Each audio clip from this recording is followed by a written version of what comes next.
Good morning বন্ধুরা, কেমন আছো? আশা করছি ভালো আছো। আমিও তোমাদের আশীর্বাদে ভালো আছি।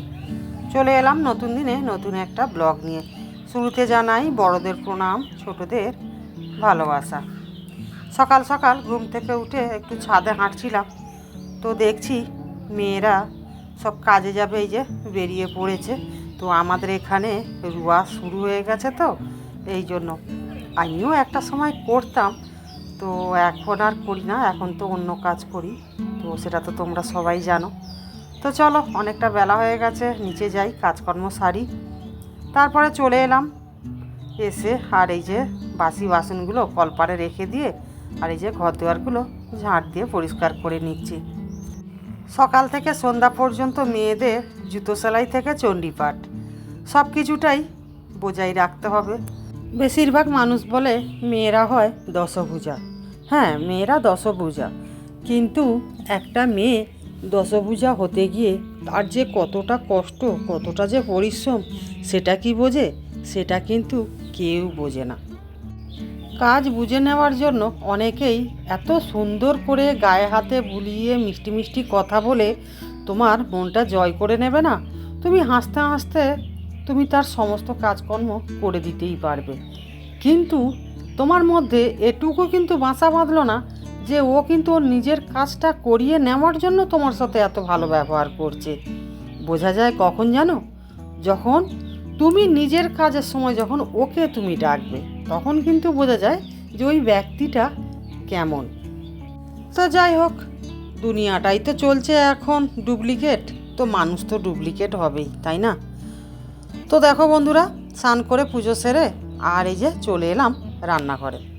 আজকের রান্না করব গাজর, আলু, টমেটো, ধনেপাতা, কাঁচা লঙ্কা, পেঁয়াজ আর চিংড়ি মাছ দিয়ে। তো এই রান্নার পদ্ধতিটা এই কারণেই বানাচ্ছি, তাতাই গাজর খায় না, তো ওকে আমি আজকের গাজর খাওয়া শেখাবো। তো এই জন্যই রান্নাটা করছি। তো আমি কিন্তু এর আগে কখনো শুধু গাজর আলু দিয়ে চিংড়ি মাছ দিয়ে তরকারি বানাইনি, তো 12 মিশালি বানিয়েছি। কিন্তু আজকের এই রান্না করার একটাই উদ্দেশ্য, তাতাইকে খাওয়ানো। তো তাতাইকেই অ্যাকচুয়ালি গাজরটা খাওয়ানো শেখাবো বলে। তার কারণ তাতাই না গাজর খেতে অপছন্দ করে, কিন্তু গাজরে যে অনেক ভিটামিন আছে এটা কিন্তু তাতাইকে আমি কিছুতেই বোঝাতে পারি না। তো ভাবলাম যে আজকের চিংড়ি মাছ দিয়ে ভালো করে কষিয়ে রান্নাটা করে দিলে ওকে খাওয়াতে সুবিধা হবে। আসলে তাতাই সবজি খুব একটা খেতে চায় না, ওকে প্রত্যেকটা সবজি খাওয়াতে গেলে আমাকে এই রকম জোর জবরদস্তি রান্না করে খাওয়ানো শেখাতে হচ্ছে। দেখো বন্ধুরা, বাচ্চারা এটা ওটা খেতে চাইবে না, কিন্তু আমরা মায়েরা যদি জোর জবরদস্তি করে না খাওয়ানো শেখাই, ওই বাচ্চাটা বড় হলে কি খাওয়া শিখবে বলো তো? বাধ্য আমাকে এই রকম পদ্ধতিতে রান্না করে ওকে খাওয়াতে হচ্ছে। তো দেখো, গাজর আলুটা আগে কিন্তু ভালো করে ভেজে নিয়ে তারপরে টমেটো আর ধনেপাতাটা তুলে দিয়েছি। এইবারে এটাকে এত সুন্দর করে কষে নেব যাতে এই টমেটোগুলো গলে যায়। তারপরে দেখো চলে এলাম মিনিট 15 পরে। টমেটোগুলো দেখছো বন্ধুরা একদম গলে গেছে, শুকনো শুকনো মতো হয়ে গেছে, আর তরকারিটার একটা ভালো সেন্টও উঠেছে। তো এই তরকারিটাকে কিন্তু ল্যাফড়া বলা হয়, বুঝতে পেরেছো তো? তো এটা অ্যাকচুয়ালি আমার বাবার মুখেই শোনা যে গাজর আলুর ল্যাফড়া। তো যাই হোক, তরকারিটা তো ভালো করে কষিয়েছি, আর এই তরকারিটা করতে গেলে ভালো করে না কষালে না তরকারির সেন্ট স্বাদ কিছুই পাবে না। চলো, তরকারিটা জল দিয়েছি, এবারে চাপা দিয়ে দিই, একটু ভালোভাবে সিদ্ধ হয়ে যাক, গেলে শুকনো শুকনো করে লাবিয়ে নেবো। আর এই পাশে তো ভাতটা ফুটছে। তারপরে চলে এলাম মিনিট 10 পরে।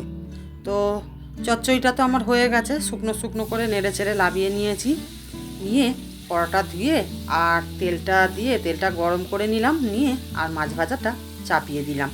সকালবেলা ওই যে একটা কাকিমার কাছ থেকে পোনা মাছ নিয়েছিলাম না, তো এই পোনা মাছটা রান্না করব ওলকপি, আলু, বড়ি দিয়ে, টমেটো, ধনেপাতা, তো ঝোল করব। তো ঝোল ঠিক নয়, মাখা মাখা তরকারি বানাবো।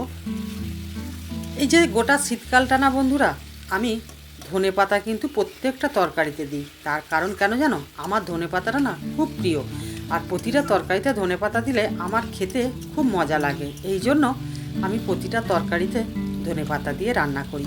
শীতকাল হলেই ধনেপাতা আর টমেটো মাস্ট আমার প্রত্যেকটা তরকারিতে থাকে। তবে সব চচ্চড়িতে আমি দিই না, তো যেগুলোতে দিলে মানানসই হয় আমি সেই চচ্চড়িগুলোতেই দিই। কিন্তু ঝোল ঝাল করলে আমি তখন ধনেপাতা টমেটোটা একটু বেশি করেই ব্যবহার করি। তো চলো, গল্প করতে করতে আর তরকারিটা তো কষা হয়ে গেছে, জলটা ঢেলে দিই, দিয়ে আর এবারে চাপা দিয়ে দিই। আর তাতাই ওদিকে কলে স্নান করছে, এখনও বাবুর পাত্তা নেই, দেখি যাই কি করছে। ভাতটাও এখনও ফুটছে, তো দেখি ভাতটা মনে হয় হয়ে এসছে, ভাতটা এবারে লাবিয়ে নেবো। আর এই দেখো তাতাইয়ের অবস্থা। তুই যে হচ্ছে একটা নিয়ে আসছিস, সাবান জারে নিয়ে আসছিস, সাবান মেখেছিলিস না? হংনমো করে নিয়েছিস, মাখিস নি, মুখটাও মাখিস নি ঠিক করে। পাটাই দেখবে, মুখটা কি আর কেউ দেখবে? দেখবে না। প্যান ডাক, আমি ধুয়ে দেবো। প্যান ডাক, হাত কাটাও, আমার নাইটিটা আছে ধুয়ে দেবো। প্যান্টটা এই ধারে খালি করে রাখ। দেখো পড়তে গেছে।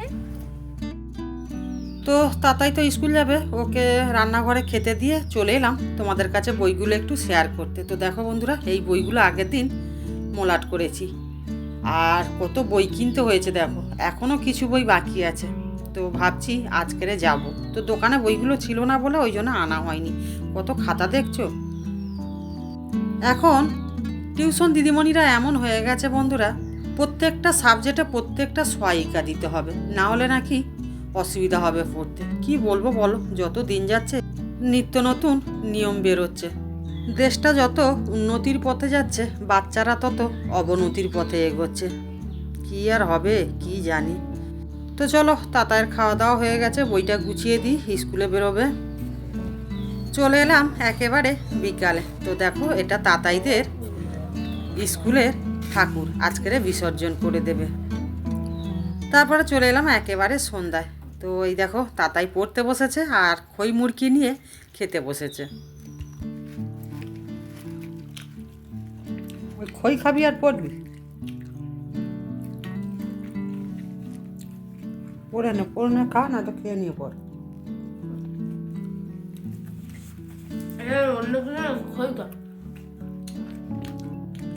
মাতৃভাষা কেদারনাথ সিং। মার তো এমন কি না, বলছি না, নয় খেয়ে নিয়ে পড়, নাহলে পড়ে নিয়ে খা। তো চলো বন্ধুরা, ভিডিওটা আজ এই পর্যন্তই থাক, দেখা হবে আবার একটা নতুন ভিডিওতে। তো এখনের মতো রাখি, সবাই ভালো থেকো, সুস্থ থেকো। গুড ইভিনিং বলবো না গুড নাইট বলে নেবো, তো একেবারে গুড নাইটই বলে দিচ্ছি। তো গুড নাইট, টাটা।